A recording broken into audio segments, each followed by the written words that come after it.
Hai, selamat datang di Booth Permata Anugraha Abadi. Permata Anugraha Abadi merupakan salah satu SI yang berfokus pada security. Dan pastinya kami juga memiliki engineer yang qualified yang dapat mensupport Bapak Ibu sekalian. Tanpa perlu waktu panjang, kita langsung aja yuk masuk ke pertanyaan-pertanyaan yang biasanya menjadi topik penting atau permasalahan yang ada di sebuah company. Yuk, kita cek.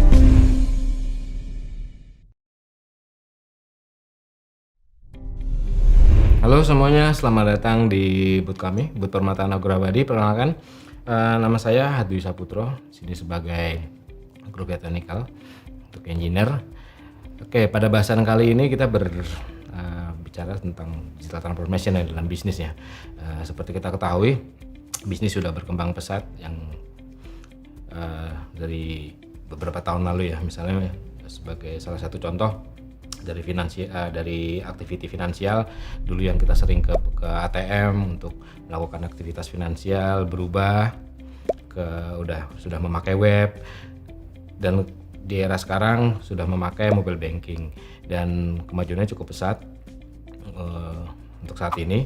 Begitu juga dengan gaya hidup di mana dulu kita berbelanja mungkin di pasar tradisional ataupun kita ke swalayan, sekarang tinggal dari handphone udah bisa kita berbelanja apa aja, dari kebutuhan sehari-hari sampai dengan ke hobi ya. Marketplace sudah begitu banyaknya.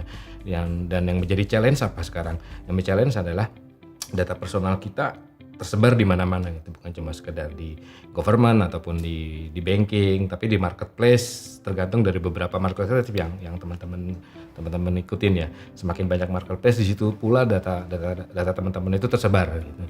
Yang menjadi challenge apa? Yang menjadi challenge bagaimana mengamankan data itu semuanya ini.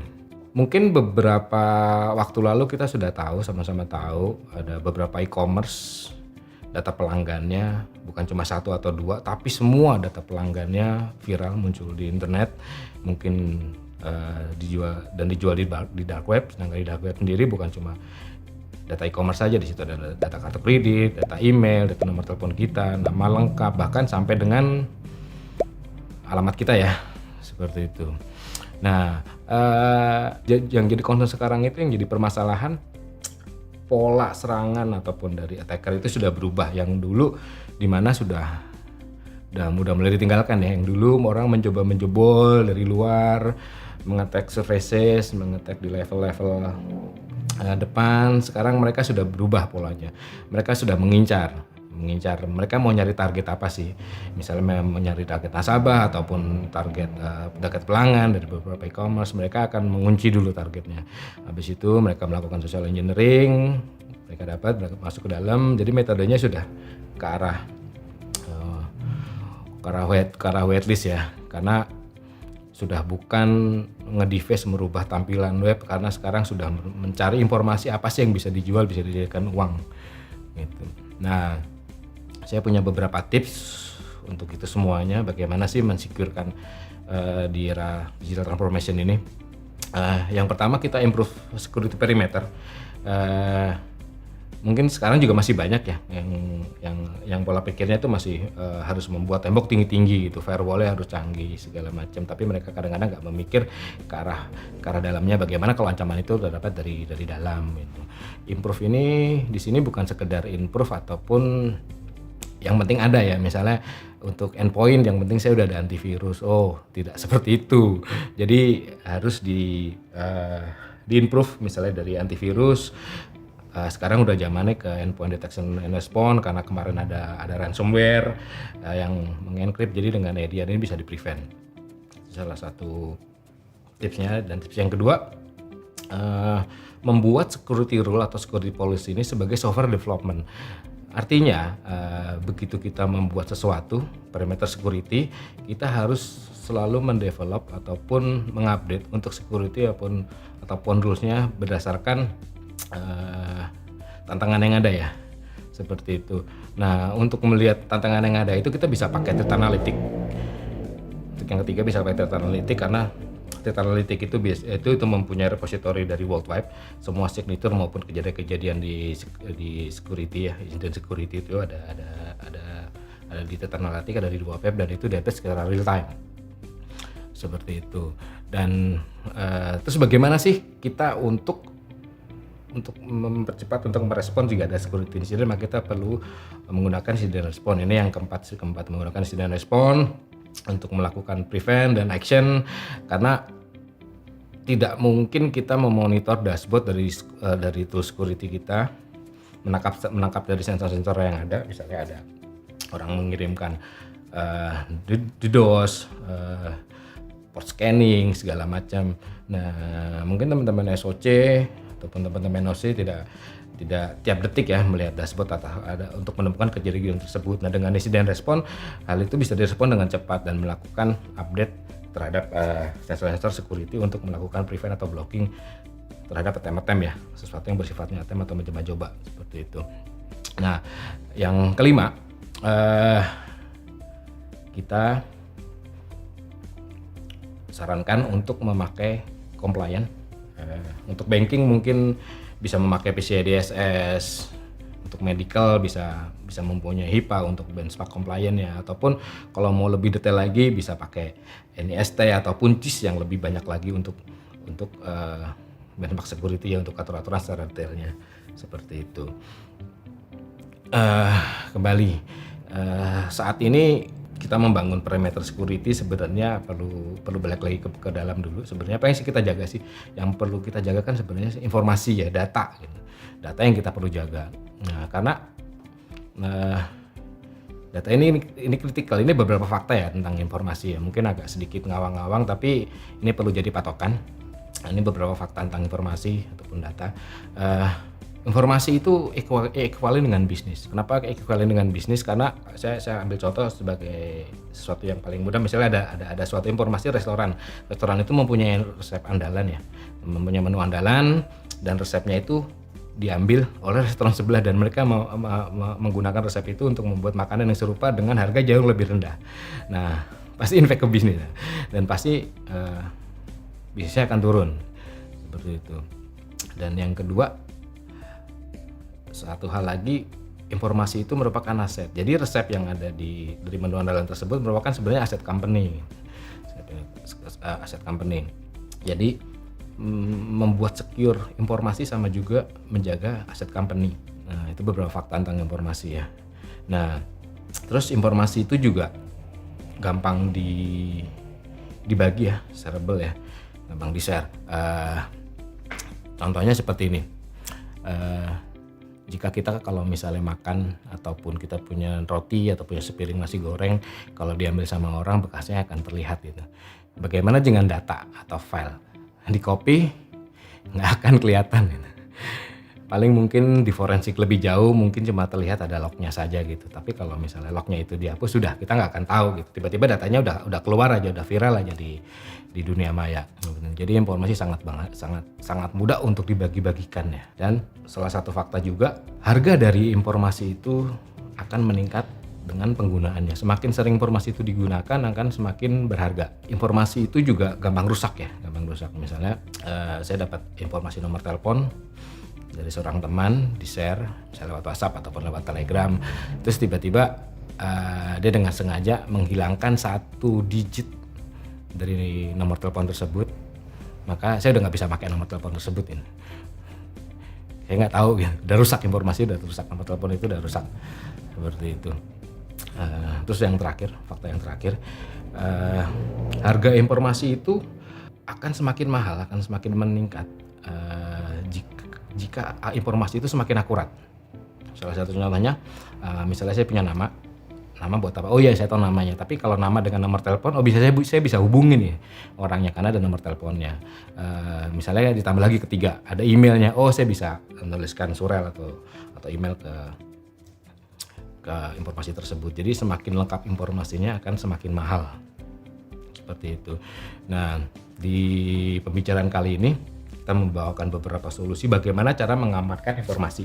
Kita berbicara lebih dalam lagi ya, saya nggak mau berbicara ke depan masalah firewall, thread segala macam lah.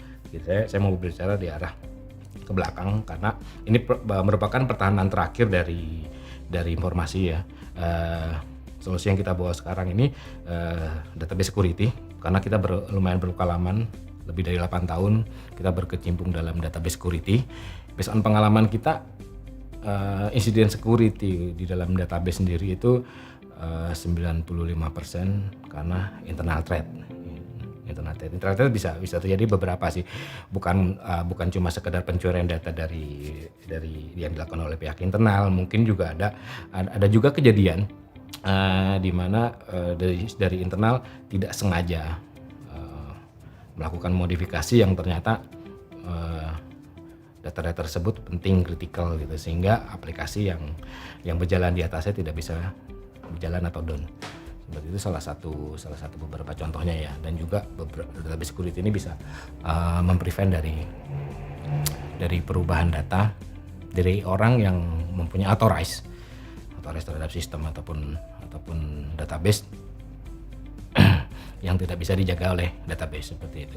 Untuk database security ini kita punya dua, database encryption dan database protection. Kalau misalnya ada pertanyaan, mungkin sebagian sudah mengerti mengenai data encryption ataupun data protection. Bisa nggak saya pakai salah satunya? Kalau menurut saya kedua hal ini adalah saling melengkapi. Kenapa saling melengkapi? Untuk data encryption dia bekerja pada level filenya atau fisiknya ya, datanya, file database-nya, seperti itu yang di encrypt. Untuk data protection itu lebih bekerja terhadap aksesnya, siapa sih yang mengakses, user siapa sih yang tidak dijaga oleh database. Oke, mulai dari data encryption. Data encryption itu di solusi kita terbagi ada dua. Ada file encryption dan data tokenization. Dan untuk data encryption sendiri mungkin udah sama-sama familiar, kita mengencrypt suatu file. Jika seandainya file itu diambil sama orang ataupun orang yang nggak berhak tanpa ada privilege, dia tidak akan bisa membuka karena filenya udah encrypt gitu. Nah, ini yang untuk yang kedua, data tokenization. Data tokenization ini kita merubah isi dalam database. Misalnya data PII, personal identification information, yang kemarin banyak viral lah, bocor di dunia maya. Nah, data PII ini kita token, kita acak. Misalnya nomor telepon dari 08 bla bla bla bla bla, kita rubah menjadi 23456. Itu salah satu contohnya data tokenization. Jadi seandainya ada orang yang tidak berhak untuk mengambilnya, biarpun mereka mempunyai privilege di dalam database, mereka tidak akan bisa membaca. Seperti itu salah satu contoh dari data tokenization. Oke, untuk solusi yang kedua, data protection.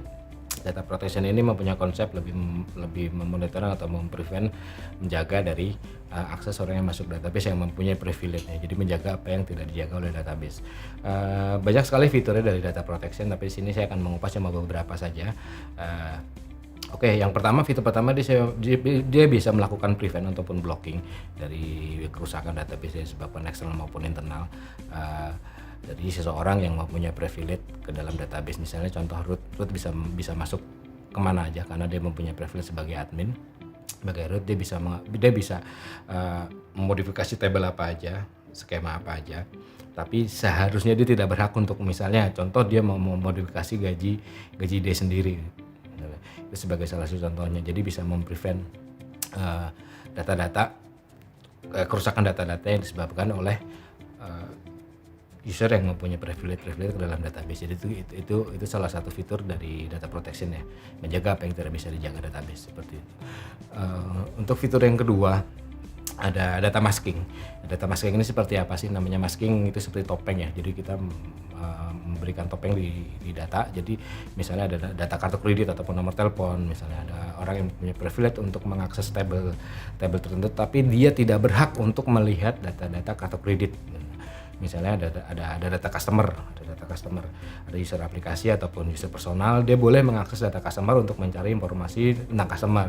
Misalnya nama, nomor telepon, alamat ataupun email, tapi di dalam table itu terdapat data kartu kredit yang seharusnya tidak boleh dilihat sama dia. Nah, solusi ini bisa memasking data tersebut. Misalnya ada 4 digit dari 16 digit yang hanya di show ke database tersebut ya, mengakses ya. Dan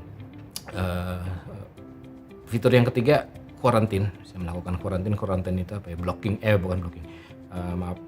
penjara ya, dia sama menjarain. Sebenarnya Quarantine ini lebih ke arah prevent untuk attempt untuk logic bomb ya. Misalnya ada orang melakukan DDoS, melakukan login berulang kali, fail login segala macam, dia bisa mengkarantina atau memenjarakan user tersebut dalam kurun waktu tertentu. Misalnya kita mau satu hari ataupun satu minggu ataupun 1 bulan, kita bisa melakukan itu untuk mencegah penurunan performa database dari DDoS yang dilakukan oleh seorang ya.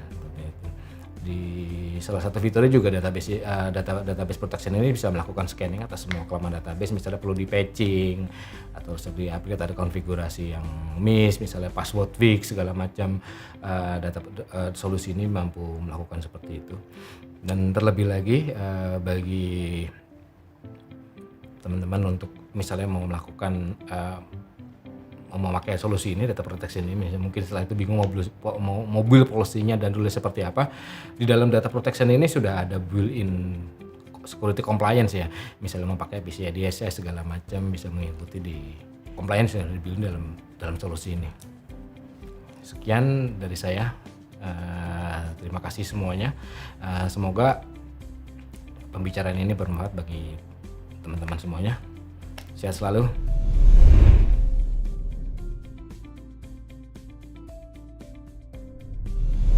Terima kasih telah mengikuti webinar kami. Terima kasih juga untuk Pak Hadwi selaku Group Head Technical kami. Semoga materi yang kami bawakan ini dapat bermanfaat bagi Bapak Ibu untuk mengatasi permasalahan solusi pengamanan data.